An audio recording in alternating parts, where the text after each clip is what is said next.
24 વર્ષના વિહાર શાહ કે જેઓ આગામી સમયની અંદર દીક્ષા લેશે, મુમુક્ષુ બનશે અને સંયમના માર્ગે નીકળશે. મારી સાથે અત્યારે વિહાર શાહ છે, તેમની સાથે વાતચીત કરવાનો એક પ્રયત્ન કરીશું. વિહાર, આપે આ વિચાર કર્યો છે, કેવી રીતે આ વિચાર આપે કર્યો અને આ વિચાર કરવા પાછળ, આ નિર્ણય લેવા પાછળ શું જવાબદાર કારણો છે? મારે દીક્ષા લેવાના કારણ એક જ છે કે મને જ્યારે મેં રીલ જોઈ કે મને દીક્ષા મતલબ એવી રીલ જોઈ કે મારે પાપ નથી કરવા, મારે શું કહેવાય આગળ કોઈ એવા કર્મ નથી બંધ કરવા કે જેનાથી મારે મારું આની આત્માને કોઈ દોષ લાગે કે હું એવો કોઈ પાપ નથી કરવા માંગતો. એના માટે થઈને મેં દીક્ષા જીવન માટેનો નિર્ણય લીધો છે. ઓકે, વિહાર, આપે રીલ જોઈ, આપને વિચાર આવ્યો અને આપે એ માર્ગે આગળ નીકળ્યા, પરંતુ પરિવારનો ક્યાંક ને ક્યાંક આ નિર્ણય લેવા પાછળ સપોર્ટ હશે, તે પાછળની કેવી રીતે આખી વાત છે? ફર્સ્ટ ટાઈમમાં તો પપ્પા મમ્મીની ના જ હતી કે ના અત્યારના તો નહીં જ. ઓલમોસ્ટ 1.5 મંથ પછી એ લોકોએ હા પાડી કે ઓકે ચલો કંઈ વાંધો નહીં. તો એમણે ધર્મમાં સપોર્ટ બધી વસ્તુ પણ સાહેબજી પાસે રહેવા નહોતા દેતા.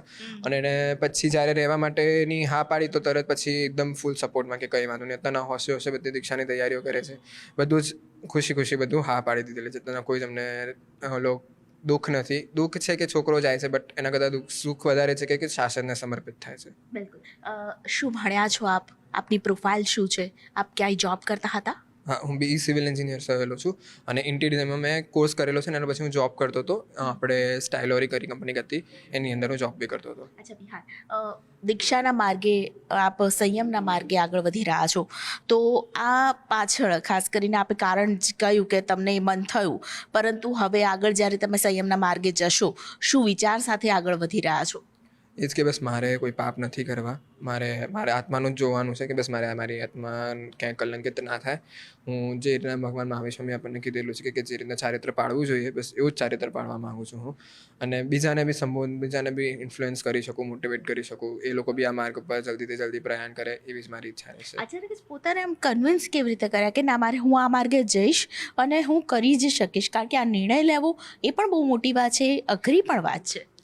મારા માટે ડિફિકલ્ટી લાગી જ નહીં બિલકુલ બી. મને એક સાધુ મહારાજ એક બહુ સરસ સ્ટોરી કીધી હતી કે કોઈ બી વસ્તુ પકડવી અઘરી છે પણ છોડવી બહુ જ ઇઝી છે. કે કોઈ બી વસ્તુ હોય તમારે છોડવું બહુ જ ઇઝી થઈ જશે. જે અગર તમારે દિલથી તમે ઈચ્છતા હશો ને તો એકદમ ઇઝીલી છૂટી જશે. બસ પકડવું અઘરું છે. એટલે સંસાર છોડવો કોઈ અઘરો ના લાગ્યો મને, કેમ કે મને સંસાર છોડવો જ તો બસ છૂટી ગયો. અને અમે સંસાર એ ભારરૂપ હતો અને ભાર આપણે છોડવો ઇઝી પડે. જ્યારે આપણા હાથમાં ઈંટ હોય અને ઈંટને તમારે છોડવી ઇઝી પડશે, પણ એને પકડી રાખવા માટે તમારા શ્રમ, તમારા એમાં એફર્ટ્સ નાખવા પડશે.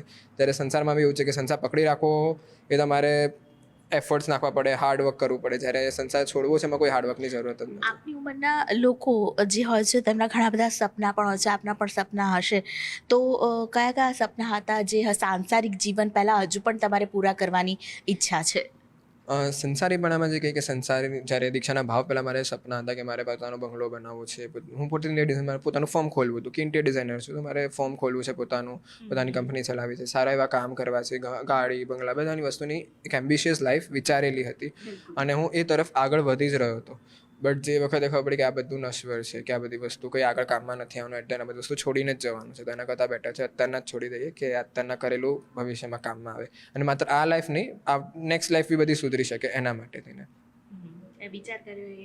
અચ્છા, સાંસારિક જીવન પહેલા કોઈ કામ છે એવા કે જે તમારે પૂર્ણ કરવાના છે? ના, હવે તો એવા કોઈ નથી જે મારે કોઈ સપના નથી. બસ હવે એક જ વસ્તુ છે કે બસ હું દીક્ષા લઉં, સંયમ લઈને ગુરુ આજ્ઞાનું પાલન કરું અને જે મહાવીર સ્વામી ભગવાને કીધેલી છે એ જ રસ્તા ઉપર હું ચાલું. અમદાવાદના પ્રગતિનગર વિસ્તારમાં રહે છે વિહાર શાહ, કે જેઓ મુમુક્ષુ બનવાના છે. આગામી સમયની અંદર સંયમના માર્ગે તેઓ આગળ વધવાના છે. સાંસારિક જીવનના બસ ગણતરીના કલાકો જ બાકી છે તેમના, અને તેઓ આગામી સમયની અંદર મુમુક્ષુ બનીને સમાજ સેવા કરવાના ઉદ્દેશ સાથે ખાસ કરીને મુમુક્ષુ બની રહ્યા છે. દીક્ષા પ્રસંગે બધા જ અહીંયા હાજર રહેશે, બધાની નિષ્ઠા મળશે.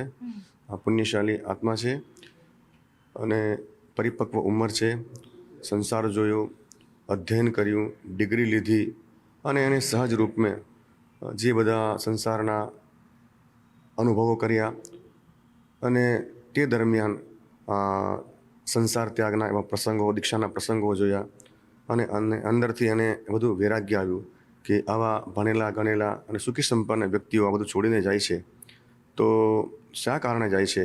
મનોમંથન કર્યું,